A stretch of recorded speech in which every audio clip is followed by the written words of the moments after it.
Sana po tayo. Ako po si Dan Liwanag. Ako po yung magiging coach ninyo ito sa loob ng 3 araw. Pag-usapan po natin kung paano ang sistema sa organikong pagsasaka. Okay. Una, nais ko po munang maintindihan ninyo ano nga ba yung organikong pagsasaka. Kasi maraming nagtuturo ng organikong pagsasaka taliwas doon sa tamang kahulugan ng organikong pagsasaka. Mayroon kasing sistema sa Pilipinas na umiiral, yung tinatawag na natural farming, natural na pagsasaka. Okay. Sa natural na pagsasaka, katanggap-tanggap ang paggamit ng dumi ng hayop. Katanggap-tanggap po ang paggamit ng dumi ng hayop sa natural na pagsasaka o natural farming. Pero sa organikong pagsasaka, ipinagbabawal ang paglalagay ng dumi ng hayop. Kasi yung organic status ng halaman o ng hayop na ginamitan mo ng organikong sistema, mawawala. Bigyan din po kayo ng... Kapag ang itinanim mo po, ay yung tinatawag na root crops, tubers, yan yung mga naglalaman, sibuyas, kamote, radish, carrots, yung mga katulad nito. At saka yung mga gumagapang sa lupa. At saka yung green leafy vegetables, mga succulent leaves. Ang itinanim ninyo sa organikong pagsasaka, ipinagbabawal ang paglalagay ng naproseso o sariwang dumi o kahit yung tuyo na dumi ng hayop 90 days bago mag-ani. Sir, sabing ganun. Pag ang itinanim kong pechay, walang 90 days yun. Tama po, walang 90 days. Doon sa regulasyon na ginawa ng mga scientifico, yung E. coli at Salmonella bacteria na matatagpuan sa dumi ng hayop ay naglalakbay simula ugat papunta doon sa edible portion, yung kinakain na natin, yung E. coli at Salmonella bacteria. At pag yung ani ay isinubject sa laboratory analysis, sasabihin ng mga nag-analysis, hindi pwedeng kainin ng tao, not for human consumption. Sasabihin ganun, not fit for human consumption. Sa Pilipinas, dito sa ating bansa, walang naglalaboratory analysis sa inaani natin. Kadalasan, pag inaani natin, magpapapicture pa, organic. Yan. Ay, organic ang ani namin. Pero tinanong mo, anong inilagay? Ay, nilagay ako ng tae ng hayop. So, nung araw, kung matatandaan po ninyo, ibalik tanaw ko lang. Nabalita nung araw, parang sa estasyon ng TV na ibalita yung peanut butter na may nakitaan ng E. coli bacteria. Yung isang brand na yun ng bacteria ay isang brand ng peanut butter. So ang ginawa ng DTI, pinarecall, pinatanggal sa pamilihan yung certain peanut butter na yun. Aba, yung kapitbahay mong pagkasarap-sarap, yung paggawa niya ng peanut butter, ayaw mo na rin bilhin. Bakit? Ang tingin mo, may E. coli na rin yung sa kapitbahay mo, hindi naman yun. Ganon kasi ang kultura natin. Yung peanut butter, naku, nabalita, lahat daw ng peanut butter may E. coli, ayaw na nating kainin, ayaw na nating bilhin. Yan. Kasi nga, hindi na dapat siya, ang category niya is not fit for human consumption. Hindi na siya pwedeng kainin ng tao. Yan. Kasi magkakasakit ang tao. Yan. So sa makatuwid, kapag ang itinanim mo, yung mga nabanggit ko, naglalaman sa lupa, root crops, tubers, yan.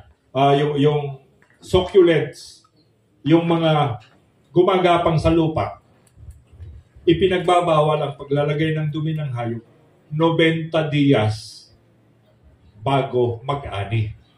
Yan.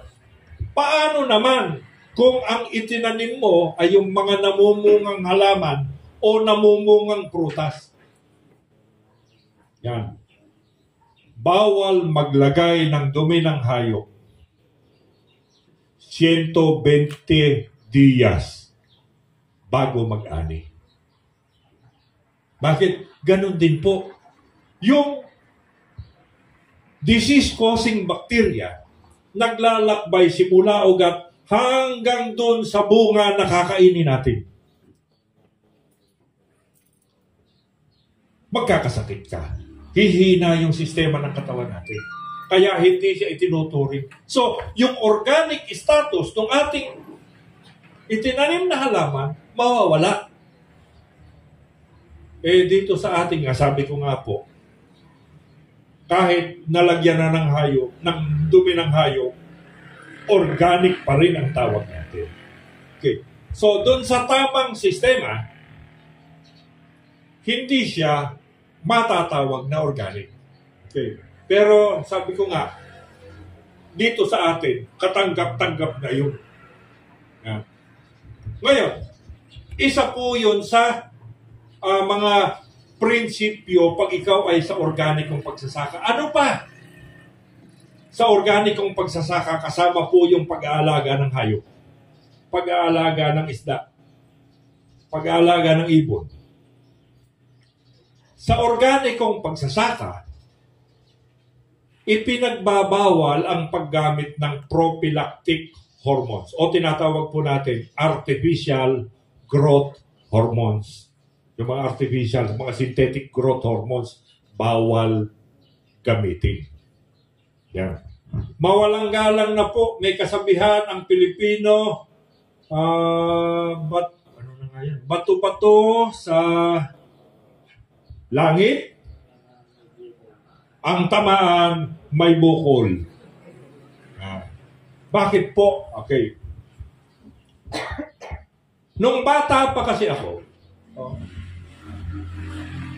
ang nangingitlog, dumalaga o inahing manok. Tama po. Halos kaidadan ko yung iba rito eh. Yung iba, yung mas marami, puro bata na. Yan. Ang nangingitlog, dumalaga o inahing manok.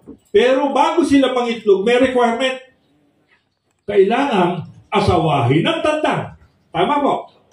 O kailangan may asawang tandang yung dumalaga o yung inahin para mangitlog. Ngayon, hindi na kailangan ng tandang. Bakit? Kasi yung layers, ang tawag natin, tandang. Anong gagawin doon sa sisiw na tandang? Pakakainin ng feeds na mataas ang female hormones. Paiinumin na mataas ang female hormones. Ano mangyayari doon sa maliliit na itlog sa katawan ng tanda? Magiging itlog. Ilalabas ng manok na tandang o layers ang tawag natin, itlog na. Ngayon, tanong, ay pag nagretiro na, ang tawag natin cal or cals. Pag pinakawalan mo yung nagretiro ng nangingitlog o layers, pinakawalan mo, magugulat ka, tumitilaok. Bakit? Dati kaya sila tandang ang tawag, kaya natilaok yun. Normal yun sa kanilang tumilaok. Ngayon, tanungin ko po kayo. Yung galing doon sa layers, na ang kinain niya mataas yung female hormones, mataas yung female hormones nung ininom nung layers. Ano ang laman ng itlog? Female hormones na mataas. Ngayon, si nanay, pakakainin niya ng itlog umaga, tanghali, hapon yung kanyang poging anak. Minsan magwawala si tatay. Bakit? Nakita niya kasi yung kanyang poging anak nagbababa ng salawal ng iba para kumain ng itlog na maalat. Yan. So, ayan, kaya pag meron kayong poging anak, huwag nang pakakainin ng itlog galing sa tindahan. Mag-alaga ng native na manok, paitlogin kasi kailangan nun ng asawang tanda. So,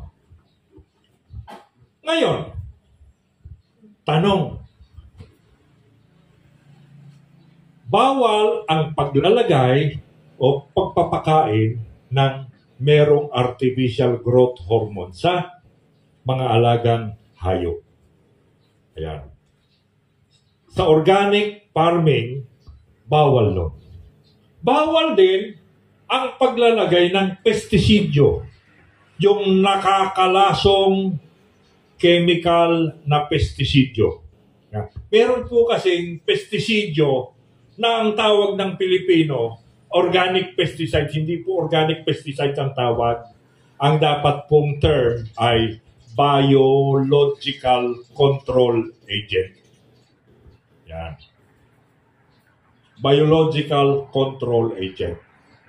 Ito yung mga ginagawa ng magsasaka para mapalayas yung peste at sakit sa halaman. Bigyan ko po kayo ng idea. Okay. Mag-aani ka ng mangga, mag-aani ka ng guyabano, mag-aani ka ng prutas, pero yung aanihan mong punong kahoy, maraming gumagapang na kulay pulang o kulay itim na malalaking langga. Anong tawag nyo doon? Hantik? Ano pa yung isa? O yun. Marami. Eh mag-aani ka nga. Paano mo ngayon palalayasin yung mga yung makita mo doon sa dahon, gumagawa sila. Ang tawag namin doon, ant weaver. Pulaman o itim. Ant weaver. Okay. Paano natin palalayasin yon? O simple lang. Isang galong tubig, ay isang galong suka. Yan, 3.5 litro ng suka sa isang drum na tubig. Ihahalo mo lang yun. O tsaka mo ngayon ipapaligo doon sa punong kahoy na bukas ka mag-aani, ngayon mo i-sprayan, bukas ng umaga, at-3 ngayon, 4 o 5 makakapag-ani ka. Pag-asa is, huwag ka na mag-aani. Bakit? Nandun na uli sila. 2 araw ka lang makakapag-ani. Bakit? Balik na uli sila. Yan. O, yan. So, nakalimutan kong i-silent yung aking telepono. Yan. Ako si Apo. Yan. Nagtuturo na po ako. Mamaya kita tawagan, ha? Oo. Okay. So, ano na nga? Ayun. Isa sa sistema, yung anay. Ganon din. So, ibig sabihin, para mapalayas yung anay, yan, may mga formula na dapat gawin. O, isa yun yung suka, tubig, o sasamahan po yung produkto ng Victory Global. Mamaya ituturo ko na yung buong buo. Okay. So, ibig ko po sabihin, Sa organikong pagsasaka, dapat maintindihan natin na ang paglalagay ng nakakalasong chemical na pestisidyo, bawal. Pero pwede kang gumamit ng biological control agent. Yan. Ang tawag ng iba, pestisidyo pa rin, pero organic daw. Pero ang dapat term is biological control agent or biocontrol agent. Okay. Ngayon, kasi sa mga pag-aaral ng mga agricultural scientists sa mundo, kapag ang isang halamang malusog, kaya niyang palayasin ang peste at sakit. Malusog. Pero ang paglalagay ng nakakalasong chemical na pestisidyo nag-aaya ng peste at sakit. Tingnan niyo po sa atin dito. Na-introduce sa atin noong 1960s yung paggamit ng synthetic chemical fertilizers. Pag-usapan natin yung paboritong fertilizer ng magsasaka. Yung 0, 0, 50 pa dati, 60 na ngayon. Yung urea. Okay. Ay, mali. Ano na nga ba? 4600. Yan, 4600. Baliktad yung akin. Nitrogen nga pala. Okay, 4600. 4500 dati. Yan. Yun yung urea. Anong ibig sabihin ng 4600?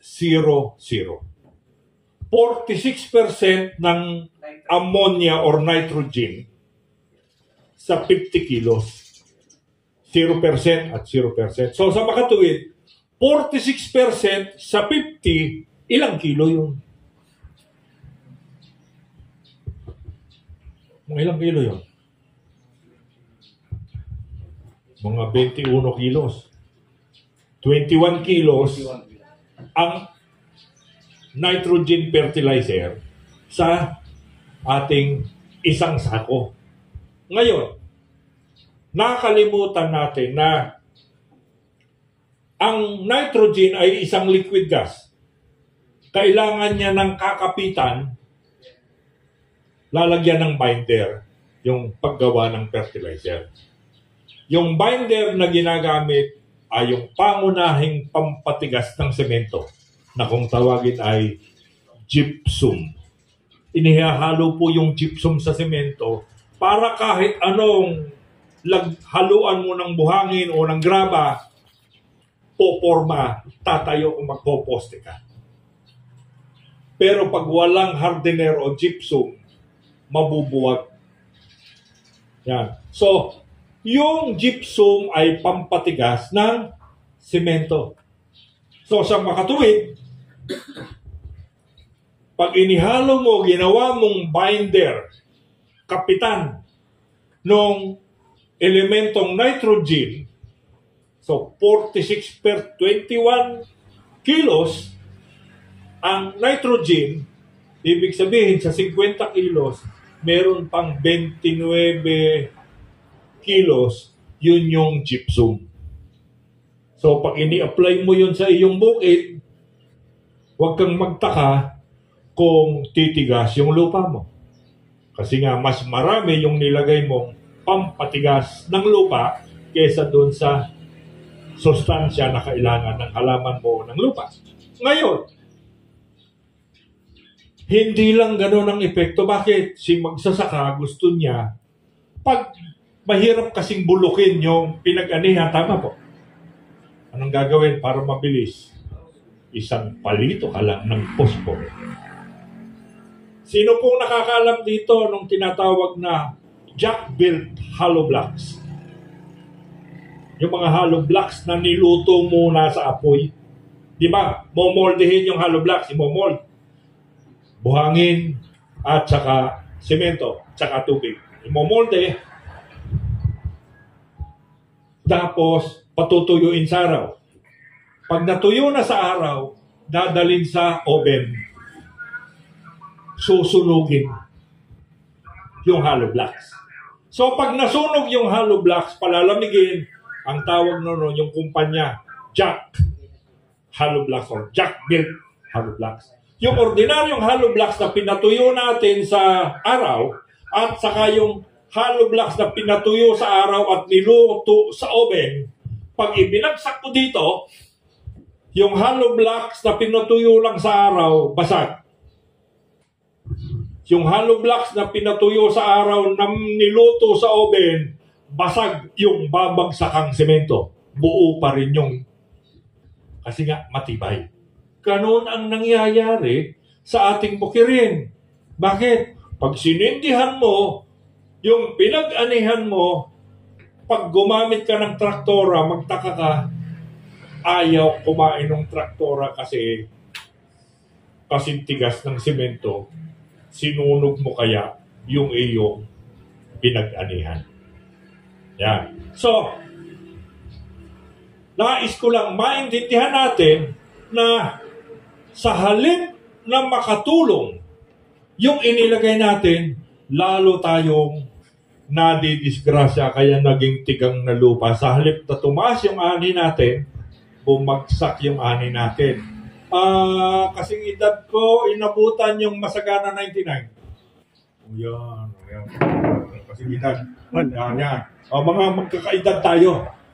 Inabutan yung Masagana 99. Ang tatay ko po ay technician sa Aurora. Hindi pa pala Aurora. Quezon Province. Yan.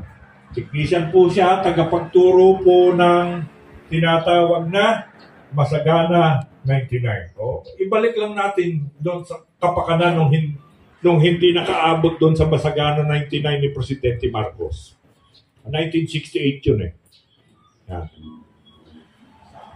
Sa itinuturo sa Masagana 99, para maturuan yung mga magsasaka, kailangan mo nang mabuo yung samahan. Ano yun? Samahang nayon. I-organize muna yung mga magsasaka. Kalaunan, yung baryo, naging barangay. Natatandaan po yung kasaysayan ng Pilipinas. Okay. So, nabuo yung samahang nayon. May Pangulo, Pangalawang Pangulo, Tagawaldas. Ingat yaman. Yun. At saka kung ano-ano pang mga opisyalis sa samahang nayon. Tapos isineminer ngayon yung mga magsasaka sa Masagana 99. Paano tumaas ang ani sa sistema Masagana 99? Anong ginawa? Okay, natatandaan ko, tinuturo ng aking ama. O ganito gagawin, sabing ganon. Bago magtanim, isang sako ng 4500, yung urea, isang sako, ilalagay sa isang hektarya bago magtanim. Bakit? Ano tawag doon? Basal. Bakit basal? Kasi yung basal ay galing sa root word na base. Puno. Yung lugar kung saan tutubo o itatanim ang halaman. Kaya base. So, lalagyan mo ngayon yung pagtataniman mo yung lupa. Soil fertilization ang tawag doon. Lalagyan mo muna, ipe-fertilize mo, lalagyan mo ng sustansya yung pagtataniman mo. So, isang sako ng urea. Sa loob ng 15 araw hanggang isang buwan, pagkatapos magtanim, lalagyan mo naman ng pamparami ng supling, pampahaba ng ugat. Anong tawag doon? 16, 20, 0, 0, 0, 14. Bakit may 14 sa dulo? Sulfur yun. Pampahaba ng ugat, pampadami ng supling. 16, 20, 0. Ano pa? Pag nagsasapaw na yung palay mo, saka maglalagay ng muriate of potash. Yun yung nabanggit ko kanina. 0, 0, 50. Ngayon, 0, 0, 60 na. Yung kulay pula yun. Isang sako din. sa Nueva Ecija, sa Ilocos, sa Negros, at sa Bukidnon, nakapagtala ang mga magsasakang sumunod sa protocol at teknolohiya, nakapagtala sila ng aning 150 sako sa binhing IR8. IR8 yung itinanim nung araw. Okay. So, yun yung binhi na itinanim. 150 sako kada hektarya. Yung ibang magsasaka, nakaani lang 75 kasi pangkaraniwan na ani no, nasa 50 sako lang kada hektarya. Okay. Ngayon, yun po yung, uulitin ko lang po, may dalawang sakahan sa Pilipinas. Yung mayroong irigasyon o yun yung nakaani ng 150 sako kada hektarya na sumunod sa teknolohiya. At saka yung pangalawa, irrigation. Iga ang tubig. Kaya irrigation, may irrigation system, walang dumadaloy na tubig. Meron pa ba nun dito? Wala na, no? Meron pa? Wala na. Okay. So, dalawang sistema. Ngayon, para masolusyonan yung kahinaan ng ani sa sahod ulan,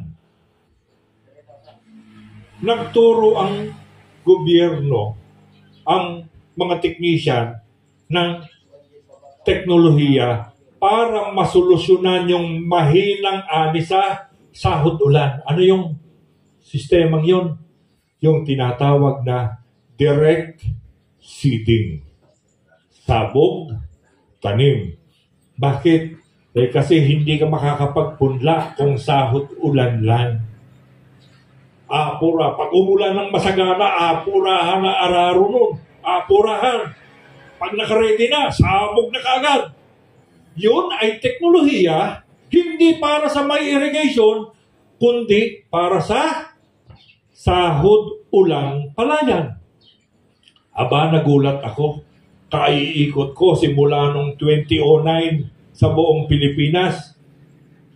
Irrigated yung palayan niya. Pero nagsasabog tanim siya. Napapakamot aulo ako. Bakit? Sino nagturo sa inyo yan? Oo. Wala. Basta gusto lang niya. Bakit? Menos daw sa trabaho. Oo nga naman, hindi ka na magbubunot. Hindi ka na maglilipat tanim. Masasabog ka na lang sabog. Yan. Ngayon, yun yung nakakasanayan natin dito sa ating bansa. Yung mga nagsubok ng Masagana 99 nung araw, pero hindi sumunod sa tamang teknolohiya at protocol, bumagsak yung ani. Nasa 80 lang. Tumaas nga. From 50, naging 80 or naging 70. Hindi nila naabot yung 150. Para maabot yung 150, anong ginawa? Isang sako ng urea, isang sako ng ammonium sulfate, isang sako ng muriate of potash. Kaya daw ang 50. Doblehin ko nga. 2 sako na ng urea, 2 sako. Ganon ang ginawa ng magsasakang ayaw sumunod sa teknolohiya. Nagkasakit. Ito matindi. Ano yung matindi ron? Tanungin ko nga po kayo. Wala pa kayong buni. Wala ka pang alipunga. Wala ka pang hadhad. Yung nangangapal dito, Makati. Wala ka pa nun. Wala ka pang balakubak. Mag-a-apply ka na ba ng bunil? Mag-a-apply ka na ba ng, anong tawag doon? Fungicide o fungisol? Mag-a-apply ka na, wala ka pang hadhad, wala ka pang buni, wala ka pang alipunga, wala ka pang anan. Mag-a-apply ka na. Hindi ano. Pero bakit pagdating sa farm, pagdating sa sakahan, wala pang punggos, wala pang virus, mag-a-apply ka na ng fungicide. Bakit?